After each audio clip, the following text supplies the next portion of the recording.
சொல்லாதீங்க. உங்களுக்கு எப்பவுமே விளையாட்டு. ராஜா, உங்களை இங்க இருந்து நான் பாக்குறதுக்கு எவ்வளவு கஷ்டப்பட்டேன் தெரியுமா?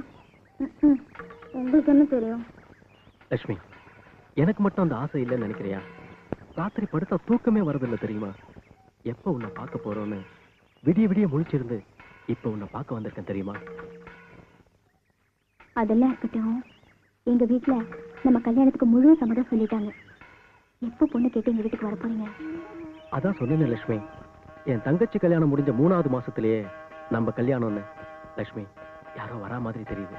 ஓடி போய் மறைஞ்சுக்கா.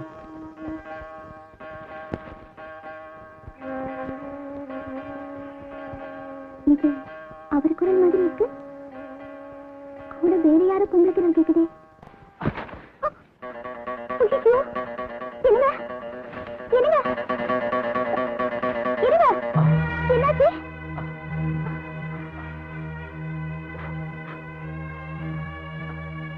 ரத்தம் கசியுதே. ஒண்ணு ஆகலையே. இல்ல,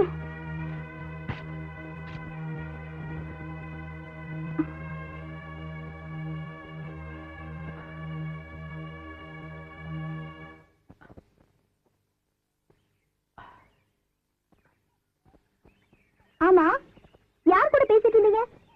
யார்? நானா? யார் கூட இல்லையே. இப்ப சத்தியமா உண்மையே சொல்லல, நான் இந்த மரத்திலேயே தூக்கு போட்டு தொங்கிடுவேன். உன் மேல சத்தியமா சொல்றா சத்தி, நான் தான் குரலை மாத்தி ஒரு பொண்ணு என் கூட பேசுற மாதிரி பேசினேன். என்ன நம்புறா சத்தி? பொண்ணு குரல்ல நீங்க பேசுனீங்களா? நீங்க போய் சொல்றீங்க, என்ன ஏமாத்துறீங்க.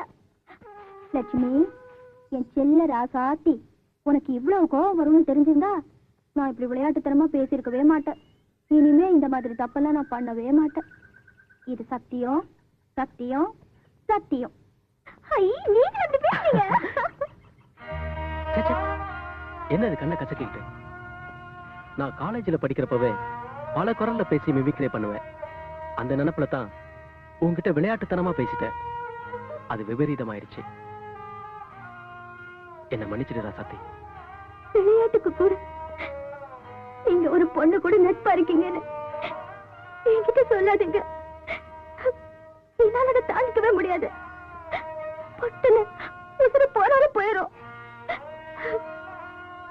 தூக்கி விடுறதுக்கு கூட வழி இல்லாம வாழற ஏழை ஜாதி குடும்பத்துல பிறந்த பொண்ணுனா என் நம்பிக்கை ஒண்ணு தவிர சொத்து சொகுன்னு என்கிட்ட எதுவுமே இல்ல.